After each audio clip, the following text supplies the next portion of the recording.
हताश हैं और हार का डर नेशनल कॉन्फ्रेंस और कांग्रेस को सता रहा है। इसीलिए आज डॉक्टर फारूक अब्दुल्ला साहब और कांग्रेस ने आपस में गठबंधन किया है। कल तक तो डॉक्टर फारूक अब्दुल्ला साहब कह रहे थे कि वो अपने दम पर अकेले चुनाव लड़ेंगे, लेकिन डॉक्टर फारूक अब्दुल्ला साहब को और श्री राहुल गांधी जी को भारतीय जनता पार्टी से डर लग रहा है। डॉक्टर फारूक अब्दुल्ला साहब और श्री राहुल गांधी जी को हार का डर सता रहा है, इसलिए इन्होंने आपस में कोलिशन किया है, गठबंधन किया है। इन्होंने पार्लियामेंट में भी गठबंधन किया था, वहां भी इनको हार हुई थी। असेंबली में भी इन्होंने हाथ मिलाया है, यहाँ भी इनकी हार। कांग्रेस के कुछ नेता आपके संपर्क में हैं, क्या कुछ बड़े नेता आ सकते हैं आप? लगातार भारतीय जनता पार्टी में बड़े नेताओं की शाइनिंग हो रही है, आने वाले दिनों में और बड़ी शाइनिंग। बड़े जोर जोर से ये कह रहे थे कि जम्मू कश्मीर में कोई गठबंधन नहीं होगा, लेकिन भारतीय जनता पार्टी से हार के डर के कारण कांग्रेस और नेशनल कॉन्फ्रेंस ने हाथ मिलाया है। कांग्रेस पार्टी को और national conference doctor Farooq Abdullah साहब को भारतीय जनता पार्टी का डर सता रहा है, इसीलिए इन्होंने रातों रात गठबंधन की बैसाखियों पर चलने का फैसला किया है। ये जितना मर्जी गठबंधन कर ले, इन्होंने 2024, 2019 और 2014 के पार्लियामेंट इलेक्शन में भी गठबंधन किया था, लेकिन जम्मू कश्मीर में एनसी कांग्रेस को करारी हार हुई थी। इसी प्रकार जम्मू कश्मीर के असेंबली चुनावों में भी कांग्रेस उस दिन मैं कभी भी निसंकोच अपना डिसीजन ले लूं। 2014 में सुंदरबनी को बहुत सपने दिखाए गए थे, सब डिवीजन नहीं मिला। डिग्री कॉलेज में अभी तक कॉमर्स और मेडिकल स्ट्रीम नहीं मिली है, तो क्या कहेंगे? हॉस्पिटल की बिल्डिंग अभी पड़ी हुई है, बहुत सारे मुद्दे हैं सुंदरबनी के। क्या आप जनता के साथ हैं? क्योंकि जनता अब जो है वो इन चीज़ों को देखकर मैं बिल्कुल मैं मुद्दे उठाता हूँ। एक जो मेडिकल स्ट्रीम का अब तक मैंने वो नहीं उठाया, मैं झूठ नहीं बोलूँगा। उसके अलावा हॉस्पिटल का है, या सब डिवीज़न का है, या जहाँ पर DSP ऑफिस बने, कुछ भी जो भी मुद्दे हैं।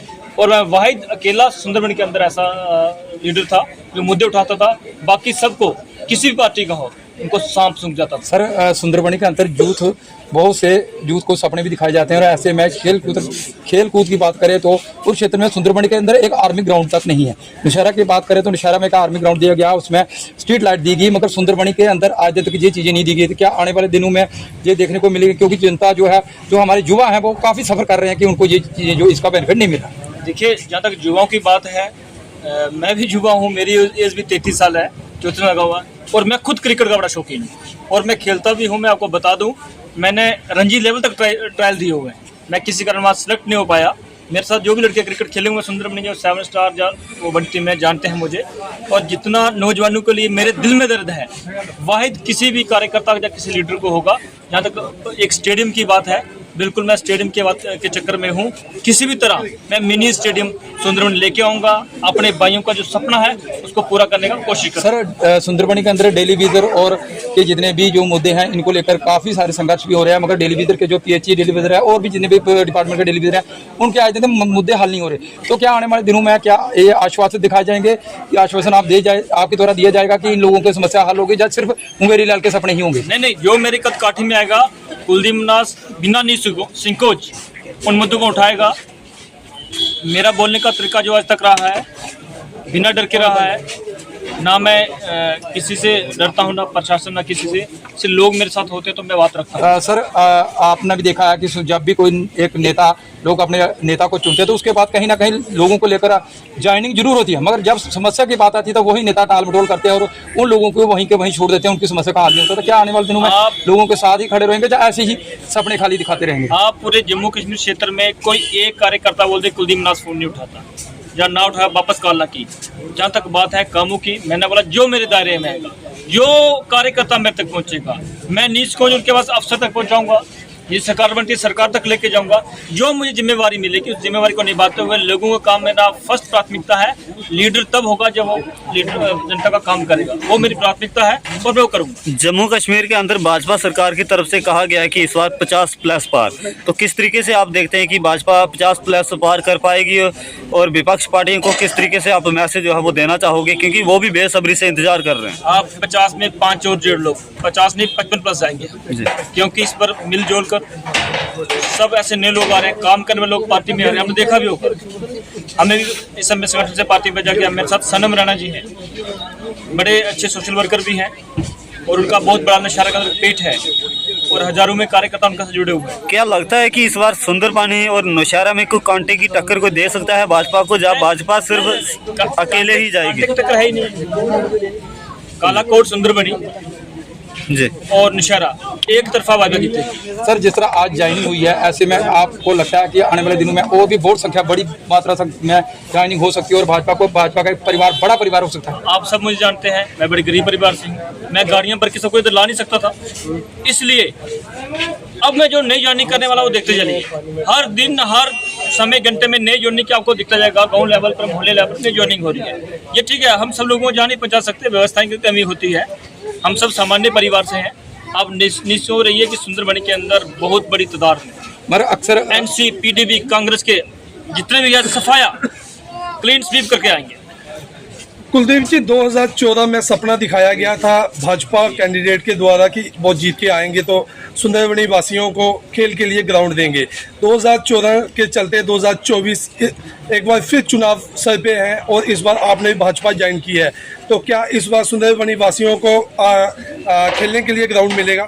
ये सवाल वाकिफ है आपका, 2014 का था, माननीय रंजना जी बोल रहे थे, पूछ सकते थे। हाँ, 2024 के बाद हम प्रयास करेंगे, जी हमारा आपसे वादा है, हम प्रयास करेंगे, हमारा वादा है और लेके आएंगे स्टेडियम आपके पास सुंदरबनी के अंदर। नहीं सर, स्टेडियम नहीं चाहिए, ग्राउंड चाहिए। यहाँ पे जो बुजुर्ग लोग हैं वो सैर कर सकें। शाम के समय की अगर बात करें, बच्चे भी घूमने निकल सकें। सर जब ग्राउंड आएगा ना, मैच किसी टाइम होगा, सुबह शाम मैच नहीं होता, उसमें आप घूम सकते हैं आराम से। और ऐसा व्यवस्था करेंगे साइड पे पार्किंग हो या थोड़ी छोटी ग्रास लग जाए, क्योंकि ज़्यादा लोग बीमारी में रहते, डायबिटीज में रहते हैं, तो वो घास पे चल सके। सर अक्सर लोगों की शिकायतें रहती हैं कि भाजपा प्रदेश अध्यक्ष रविंद्र रैना जब भी किसी को कोई कार्य पड़ता है तो वो फोन कॉल पे के माध्यम से उनसे संपर्क करना चाहते हैं, मगर भाजपा के अध्यक्ष रविंद्र रैना जी वो फोन कॉल तक उठाते नहीं है, बैक कॉल तक उन लोगों को नहीं करते। तो क्या आने वाले दिनों में, क्योंकि लोग भी आपके साथ हैं, तो क्या आने वाले दिनों में आप भी क्या इन लोगों का ऐसे ही सब काम करेंगे या इन लोगों के साथ खड़े रहेंगे और इनके काम करवाएंगे?